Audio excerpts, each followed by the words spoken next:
Hola, ¿qué tal? Buenas tardes, buenos días a todas y a todos.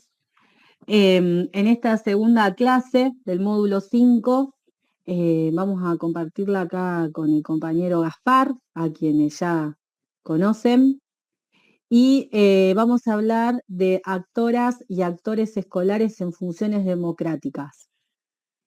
¿Cómo andas, Gaspar? Hola Cintia, hola a todos y a todas también. La verdad que un gustazo compartir este encuentro, uno de los últimos ya, ¿no? ¿Cómo se pasó esta capacitación? Ojalá que hayan podido disfrutarla tanto como lo hice yo, ¿no? Dialogando y pensando problemáticas y abordajes entre compañeros y compañeras. Porque la verdad que pensando en este tema cuando me convocaste para esta última reunión, digo, bueno, en definitiva de eso se tratan los procesos de enseñanza y aprendizaje, ¿no? Es este intercambio y este debate, digamos, en conjunto de saberes y experiencia en la búsqueda de alternativas. Y siempre de forma conjunta, ¿no? Y democrática. Bueno, dale, vamos nomás. Bueno, vamos entonces a comenzar. La idea de este encuentro entonces es trabajar sobre las actoras y los actores escolares y cómo sus funciones se fueron adaptando a los diferentes cambios que fuimos viendo, ¿no? En otras clases y que sigue transitando la escuela. Siempre con esta idea final y que nos pone como norte de la democratización, ¿no? De las escuelas. Pensando también que digamos, que no son procesos iguales, digamos, en todas las escuelas ni en todas las sociedades, y bueno, y que van teniendo sus particularidades. Por eso hablamos de un proceso y una cuestión de construcción continua.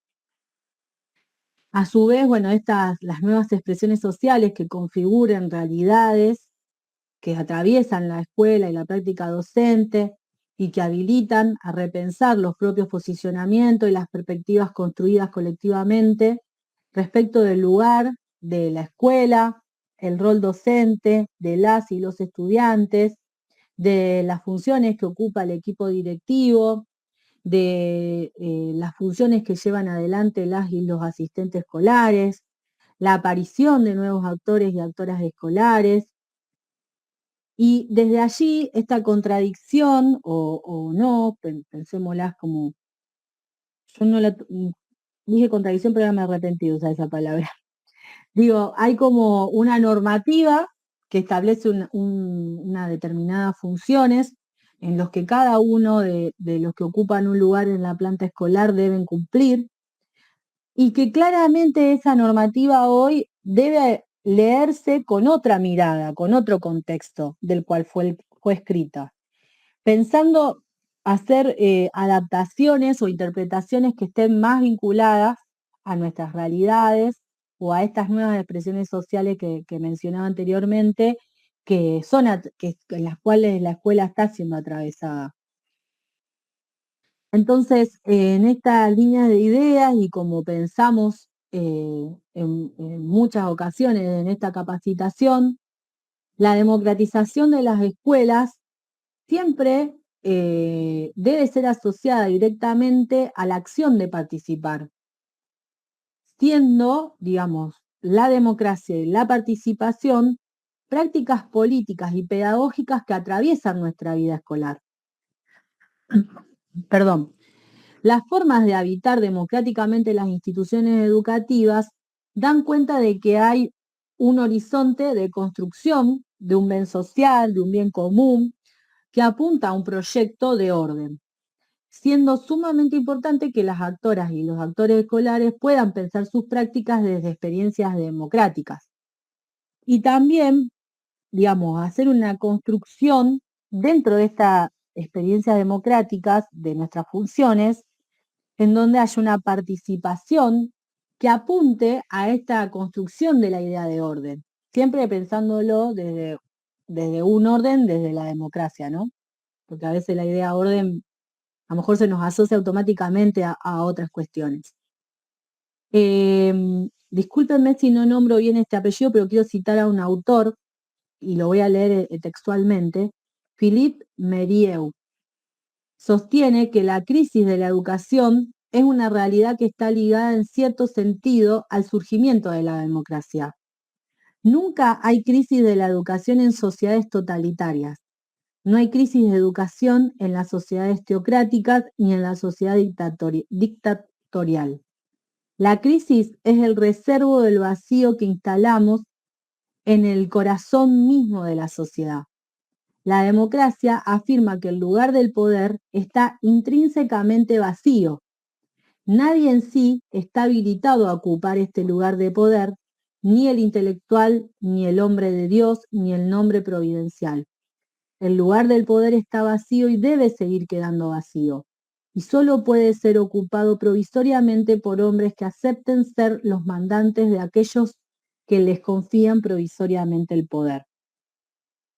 Al pensar, agrego, ¿no?, cómo lo que menciona el autor y en cómo se vive la experiencia de la democracia en la escuela, cuando llega la crisis, tal como la piensa el autor, empezamos a notar que cada forma de pensar la democracia conlleva formas diferentes de entender el concepto de participación, como formación ciudadana y para la vida en democracia o desde el sentido de pertenencia, habilitando espacios de mejor convivencia y que pueden asociarse a ciertos desarrollos teóricos.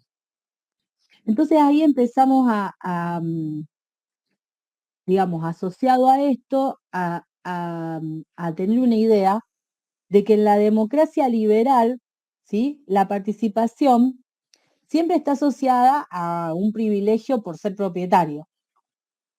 Y en una democracia deliberativa, la participación va a estar asociada al sufragio, o sea, al voto, digamos, como una cuestión representativa de ese sufragio, y con el objeto siempre de sostener un Estado de Derecho. En una democracia deliberativa, participativa, esa participación va a estar asociada a diferentes maneras de habitar la distribución del poder en una sociedad civil. Y estas formas, a su vez, estarán asociadas a formas de significar pedagógicamente las prácticas. Entonces, siguiendo un poco, estoy tirando mucho concepto y mucha cosa, pero ya nos vamos a ir ordenando de a poco a la idea central. Al hablar de democracia y de participación, también es necesario profundizar la idea de representación.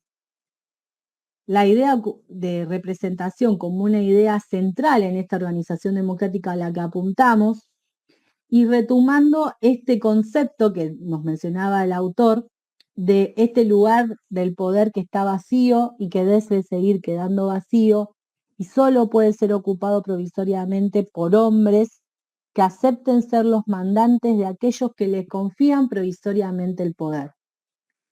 O sea, la representación entonces va a comprender algo, lo estructural, en donde va a encontrar elementos que están más estables y que son compartidos, y hay elementos que son más individuales. Entonces va en la representación como, digamos, función, va a estar siempre, va a considerar, perdón, siempre cuestiones que tienen que ver desde lo individual, digamos, desde lo individual que se elige a tal representante, y también sociohistórico, porque constituye un entramado entre comportamientos y cogniciones, entre sujeto y objeto, donde la escuela adquiere una función relevante y que dota a individuos de categorías comunes de pensamiento, encargadas de generar apropiación, transmisión de cultura y que favorecen la construcción de consensos culturales como forma de participación. Entonces surge la pregunta, ¿no? ¿De qué hablamos cuando hablamos de participación democrática en la escuela? Siendo lo democrático una cualidad de la participación o de nuestras funciones dentro de la escuela, y pensar entonces que quizás no todo espacio participativo va a ser un espacio democrático. Gaspi, no sé, hasta ahora dije mucho, no sé vos si tenés algo ahí para agregar. No, yo fui tomando nota de algunas cosas. Es cierto, sí, fuiste tirando unos conceptos, unas nociones bastante interesantes y bastante complejas, ¿no? Entonces yo anoté esta cuestión de la democracia, de la representación y de la participación, y también quería pensarlo en función de lo que es el trabajo áulico, pensando en los diferentes niveles en que nos podemos ver incluidos, ¿no? Sea desde un trabajo con las gestiones o cualquiera de los espacios áulicos, ¿no? Me parece que esta cuestión entre la democracia, la representación y la participación es interesante. Hay un psicólogo social cubano, ¿no?, que se llama Manuel Calviño, que plantea algunas referencias éticas que me gustaría compartirles, porque tienen que ver, me parece, con esto que vos fuiste señalando, y también porque refieren a toda praxis profesional vinculada a las comunidades, ¿no? Y en esto yo soy un convencido de que la nuestra, la práctica docente, es una práctica profesional, aunque a veces esté un poco menospreciada, ¿no? Voy a nombrar algunas, no todas, sino las que me parece que tienen que ver con esto, ¿no? Calviño plantea lo siguiente. Hay una de esas referencias que dice, bueno, el respeto al derecho del otro, ¿no? Pero lo interesante de esto es que en ese respeto por el derecho del otro aparece esto de incluirme a mí también como un otro para otro. ¿Explico? O sea, eso es interesante. Después plantea el tema del respeto a la diferencia, ¿no? Y la diferencia en un sentido amplio, emocional, social, cultural, intelectual, subjetiva, ¿no? Y a raíz de esto, todas las elaboraciones que pueden surgir a partir de estas condiciones. Después, otro punto que él trabaja es la aceptación mutua en lo común y en lo diverso, ¿no? Son cosas interesantes a tener en cuenta. Hay otra que dice la independencia para la interdependencia, ¿no? Algo más o menos que vos señalaste recién, cómo mantenerme en una posición, digamos, que es mía, que es propia, pero también para poder entrar en contacto con otros, ¿no? Después señala la primacía de los valores universales del ser humano, eso me parece que es fundamental, y el compromiso y la solidaridad humana, ¿no? En tanto seres humanos, ya, como una cuestión general, y a raíz de ahí todos los otros decretos y normativas, las leyes que nos hablan de los derechos, ¿no? Y a mí me interesaba traer y revisar estos puntos, porque me parece, sobre todo aquellos que nos comprometen con los valores, ¿no?, con los derechos, con la solidaridad, como les decía recién, y también, y sobre todo, con esa búsqueda y ese retrabajo, digamos, constante en las escuelas que proponen estas referencias éticas en relación a las diferencias, pero también a la búsqueda de lo común, ¿no? Que esto no solamente se puede pensar al interior de las aulas, ¿no? Con los y con las jóvenes y sus modos de ser y de habitar, de aprender, de conectarse con eso que nosotros compartimos y que le ponemos un nombre, ¿no?, el nombre de contenido. Sino también, y a lo mejor lo más importante, en nuestro contacto permanente, ¿no?, en la participación junto a compañeros y compañeras y con la gestión. O sea, mantener esas referencias en esos espacios, que son los espacios que en definitiva permanecen, ¿no? Porque viste que las promociones de alumnos y de alumnas van pasando, los grupos pasan año tras año, y es con nuestros pares, con quienes tenemos que construir nuestra práctica cotidiana en cada plenaria, en cada proyecto, ¿no? Sobre todo ahora con esta posibilidad de tener normativas más inclusivas y convivenciales en todo sentido.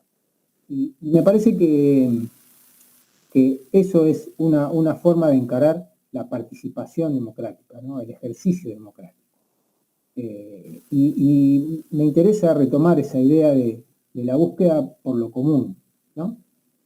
Porque es la referencia que podemos poner, que nos podemos poner entre todos y todas para comenzar a pensar y diseñar cualquiera de las estrategias, ¿no? En cualquiera de los espacios, como le decía al principio. Incluso me parece que es lo que nos va a permitir pensar los marcos de referencia para los debates que nos podemos dar, ¿no? También para los conflictos, tomado en el conflicto en el mejor de los sentidos, ¿no? Es decir, como el motor para cualquier proceso de construcción colectiva, ¿no? Creo que para empezar a hablar acerca de esto de la participación y de la democracia dentro de las escuelas, yo arrancaría con esto, ¿no? Es el aporte que puedo empezar a hacer. Sí, me parece que está bueno, Gaspi, pensar esto que mencionás y pensar también, o sea, esto me parece fundamental esto, ¿no? De pensarnos en nuestras prácticas y en qué espacios nosotros tenemos de participación, qué espacios tenemos nosotros de participación. Porque en la escuela que habitamos seguramente hay espacios de participación, pero esto no va a garantizar que necesariamente esté formando para una democracia. Y en esto me refiero no solo a los y a las estudiantes, ¿no? Digo, estos espacios de participación o este ejercicio de la democracia que nosotros mencionamos es una práctica constante y que nos educa siempre y constantemente, no solo a los estudiantes, sino a todos los que formamos parte de la escuela. En los videos que acompañamos ahí como bibliografía para esta clase, justamente, y lo interesante que tienen, es que aparecen diferentes formas de participación democráticas en las escuelas y, digamos, esto que yo mencionaba al inicio, ¿no? Cada una de estas formas de participación son de diferente aplicación en cada una de ellas. Y de acuerdo, porque van a estar de acuerdo al contexto, a la historia, a lo que requieren las y los actores escolares en ese momento determinado. Y también varían estos actores y actoras intervinientes, digamos, en esta vida escolar. Porque digamos, también van a variar de acuerdo a los contextos en que estas escuelas se estén ubicadas, a las realidades, y también van a variar sus funciones en torno a eso. Entonces, la idea de esta clase, al menos mi idea, tenía que ver con un poco de pensar y repensar nuestras prácticas y nuestras funciones en consecuencia, tendientes siempre a una democratización de la escuela que habitamos. Y pensar en esto nos hace también pensar en qué momento nosotros en nuestras prácticas estamos ejerciendo una participación democrática en los espacios escolares que habitamos, digamos, desde nuestros lugares, desde nuestros roles. ¿Y qué espacios habilitamos para que se ejerza la participación democrática cuando nosotros tenemos que brindar ese espacio, ¿no? No sé si se entiende a lo que apunto. Y creo que hay algo central en que, digamos, tenemos que tener en claro que la democracia, la participación y la representación no van a tener una fórmula matemática para saber cómo puede ejercerse y que si la aplicamos siempre va a tener el mismo resultado. Lo que sí podemos afirmar es que para que tengan éxitos, para que tenga éxito, es necesario que las prácticas que se generen en nuestra escuela incluyan a todas y a todos los que forman parte de esa escuela. Y teniendo siempre en claro una perspectiva comunitaria, ¿no? No solamente a la escuela como institución solita, aislada del mundo, sino también trayendo a colación cosas que vinimos trabajando y especialmente trabajamos con Gaspar en la clase de su módulo, lo que tiene que ver con la perspectiva comunitaria, en dónde esta escuela está ubicada. Ahí, Gaspi, ya te dejo porque vos, este es tu sal. Sí, tal cual. Y claro, y también, digamos, en relación a esto de la representación y la participación, mirá, para retomar también esto que le decía de lo común, hay un colega investigador venezolano que se llama Hernán Vargas, ¿no? Que propone en esta, para tratar de encontrar esto común, dice que lo común sería aquello que nos afecta a todas y a todos y que debe permanecer siempre como centralidad, ¿no? Y que no puede ser asunto de una elite, de unos pocos, ¿no? Y entonces justamente eso que nos afecta a todas y todos, dice, eso es la política, ¿no? Dice, son las diversas formas de asumir lo público, ¿no? De asumir lo común entre comunes, dice, con todas las tensiones que esto puede generar para ese sistema, para esta forma que el sistema representativo ahora fue apropiado, digamos, por las élites más conservadoras, ¿no? Y que apropiado de esta manera, creo que nos han sacado la oportunidad de debatir y de construir desde cada uno de nuestros espacios, ¿no? Haciendo que parezca una cuestión inaccesible o una cosa que le pertenece a otros o a otros espacios, ¿no? Y entonces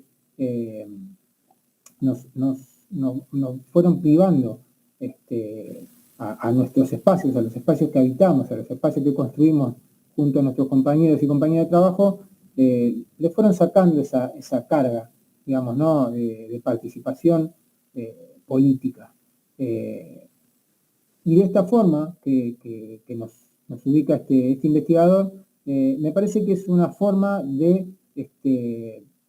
reidentificar a los territorios, a las comunidades, como vos decías, como espacios protagónicos, ¿no? Y entonces la política puede volver a transformarse como un asunto del bienestar de las mayorías más necesitadas. Digo, ¿no? Para dar vuelta a esto que parece siempre que es las minorías, yo lo pensaría al revés, ¿no? Que son las mayorías más necesitadas.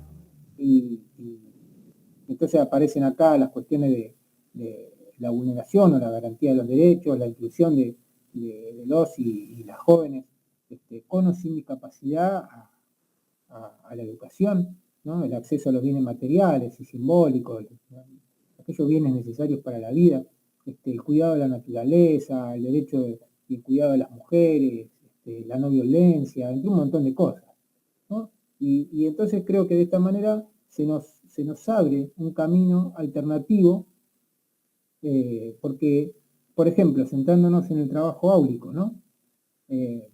Ya no tendríamos que ir desde los contenidos, ¿no? hacia el abordaje de estas problemáticas bastante serias, sino que podríamos ir en un sentido inverso, ¿no? Podríamos ir desde las problemáticas, desde lo común a todas y todos, trabajen o no, trabajemos o no en las escuelas, sean o no estudiantes, pero sí desde lo político público, se pueden reconstruir y armar los contenidos con un sentido transformador, ¿no?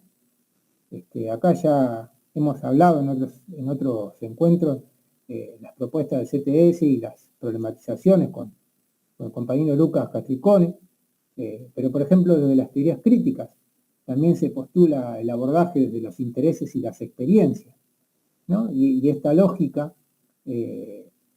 pueden movilizarlas las y los docentes, las y los equipos de gestión, etcétera. Es decir, no es prioritario de alguno de los actores en particular, ¿no? Y esto que yo les mencionaba de las teorías sociocríticas, ¿no? Ellos plantean esta cuestión de los intereses y las experiencias. Los intereses en el sentido que los programas o los contenidos, yo los contenidos los pongo siempre en comillas, reflejen justamente los intereses de quienes nos rodean, ¿no?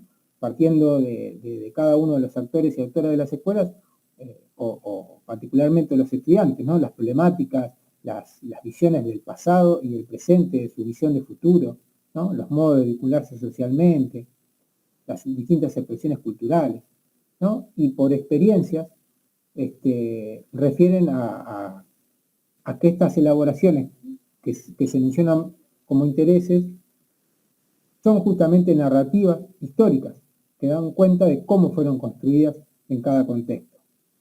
Y de esta manera esas narrativas ponen en tensión las diferentes versiones de autoridad, de poder, de historia, ¿no? De presente y futuro, sobre todo apuntando a pensar las escuelas en sentidos transformadores.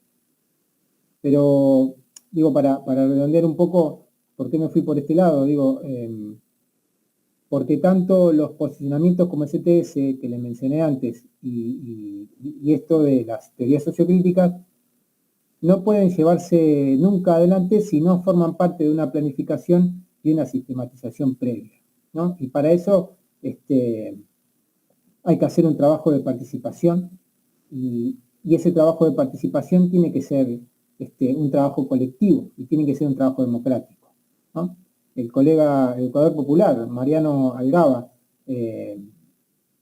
dice, bueno, que es justamente estas dos partes, la planificación y la sistematización, son partes fundamentales de la creación colectiva, ¿no? Y ubica a cada acto colectivo, a cada acción organizada como parte de nuestra propia historia, ¿no? Y eso nos hace pertenecer a esa historia y por lo tanto ser creadores y creadores de la misma transformación esta que estamos llevando adelante. Bueno, tengo alguna otra idea, pero decime.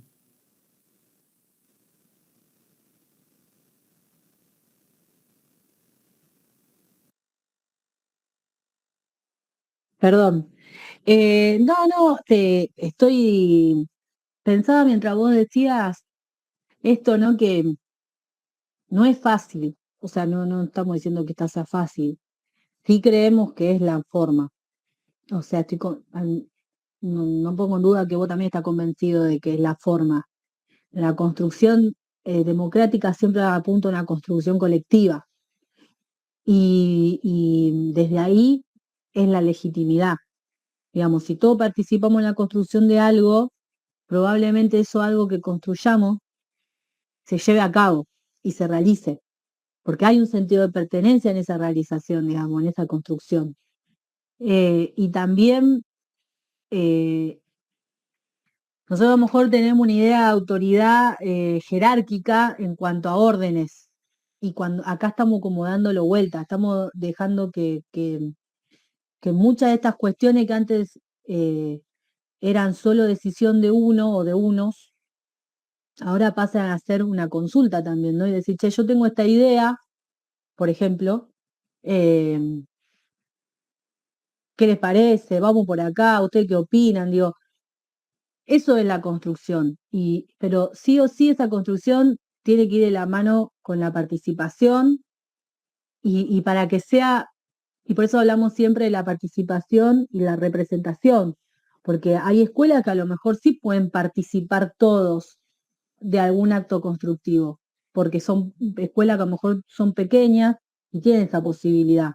Pero también hay escuelas que no, y que necesitan sí o sí trabajar con representación. Pero esa representación también tiene que tener legitimidad y ser representativa realmente, digamos. Por eso, eh, digamos, eso también se construye, el rol del representante.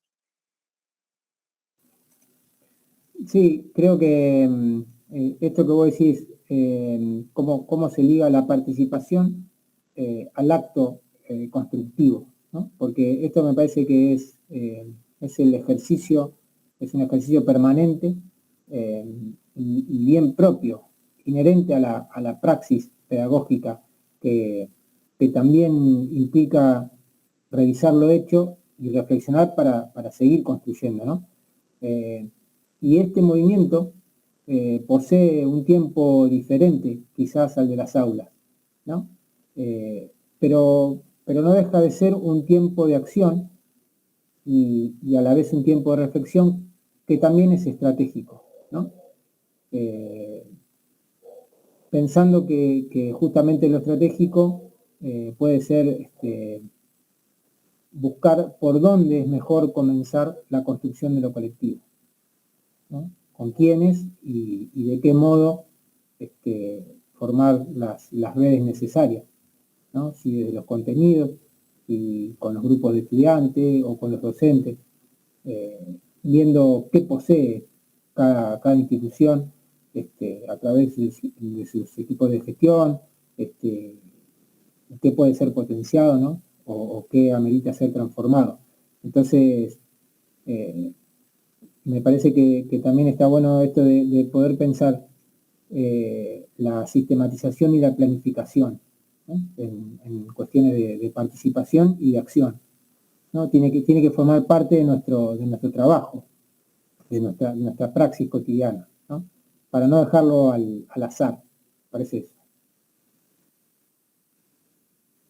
Sí, por eso digo que no es fácil, porque ahí, digamos, también vienen un montón de cuestiones muy prácticas, o sea, muy de la práctica diaria esto iba, de buscar tiempos para generar esas planificaciones, esos laburos, digo, no, por eso digo que no es simple. Digo que lo que pienso es que no hay otro modo, en mi opinión. Y esto es obviamente que se puede, que va a ir a un debate y seguramente los que están escuchando no pensemos todo igual. Y sí, no me quiero ir del título de la clase, como para ir cerrando, digamos, que nosotros hablamos de las funciones de los actores y las actoras de la escuela, digamos. Y algo que mencioné al inicio es que nuestras funciones están regladas, están normadas. O sea, nosotros sabemos qué funciones tenemos que cumplir de acuerdo a un reglamento, una normativa que así lo establece. Pero que claramente quedó a destiempo de nuestra realidad, digamos. Entonces, cuando hablamos de funciones democráticas, también hablamos de repensar esa función que estamos llevando adelante a través de una construcción. Primero de una construcción individual y después también de una construcción institucional. Y yo lo pienso muy sectorizado, digamos, porque la gente que está acá escuchándonos pertenecen a diferentes realidades, sus escuelas están insertan diferentes realidades, en donde también los actores que intervienen varían. En algunos hay una fuerte presencia de la comunidad por fuera de la escuela, digamos, digo, no sé, un centro de salud, un centro cultural, el barrio, en otras no tanto, y hay que hacer más una construcción por adentro, ya se lo estamos quedando sin tiempo. Pero digo, para poder darle un hilo de conclusión a lo que veníamos trabajando, nosotros no tenemos la receta de cuáles van a ser nuestras funciones en la escuela con una visión democrática, porque a lo que apuntamos, sí, es que para que esa función sea democrática tiene que tener por lo menos dos condimentos, la participación y la representación, para que eso se pueda llevar adelante. Y esa Bueno, participación y esa representación desde una construcción colectiva. sí, y justamente hoy en una reunión que tuvimos a la mañana, justo pensábamos esto, ¿no? En relación a lo estratégico y en relación a la construcción. Hay como, si uno quisiera, hay como una pequeña estrategia y con unos pequeños pasos que uno puede tener en cuenta, cualquiera sea los espacios que cada uno ocupe, ¿no? Y tiene que ver con agrupar y organizar para movilizar. O sea, eso es una de las cosas que están señaladas en el programa que les dejamos al principio. Y vienen bien en esta parte. Ese es un movimiento estratégico que se puede planificar. Y eso se puede pensar desde pequeñas agrupaciones que uno puede pensar dentro de los salones y pensando desde los grupos mínimos de trabajo hasta pensar en agrupar y organizar grupos con docentes o entre varias escuelas o con trabajo con organizaciones territoriales, y eso es participación. Entonces, esas premisas estratégicas que uno puede tener pueden ser herramientas para ir en la dirección esta que vos estás pensando. Y esa movilización que uno puede llegar a generar, eso es contagioso, ¿no? Y eso son formas alternativas de este lazo social fragmentado, ¿no? Y que siempre tiende a estar encerrado dentro de las aulas. Incluso uno puede hacerlo encerrado dentro de las aulas, pero puede agrupar y organizar contenido, ¿ya? Contenido de otros compañeros. Y después esas redes siguen circulando por otro lado, incluso escapan a lo que nosotros podemos llegar a organizar. Así que, bueno, esa es una estrategia que a lo mejor en otro encuentro podemos profundizar un poquito más. Bueno, de mi parte, no quiero seguir extendiéndome, un tema que a Gaspar y a mí nos apasiona, de hecho también nos pasó lo mismo en la otra clase que hablamos de algo similar, que nos extendemos un montón de lo pensado, de lo programado, digamos, pero bueno, tenemos que darle un cierre. Les agradezco especialmente a Gaspar y a Silvia por hacer posible esta clase y a todos ustedes y a todos y a todas ustedes por estar ahí escuchando y bueno, y pensando junto a nosotros que ya seguramente tendremos una forma de intercambio más directo para poder dialogar sobre esto. Te mando un beso, Gapi, un beso, Silvia, y gracias. Gracias a ustedes por la invitación. Chao, Silvia. Chao, Sin. Nos vemos.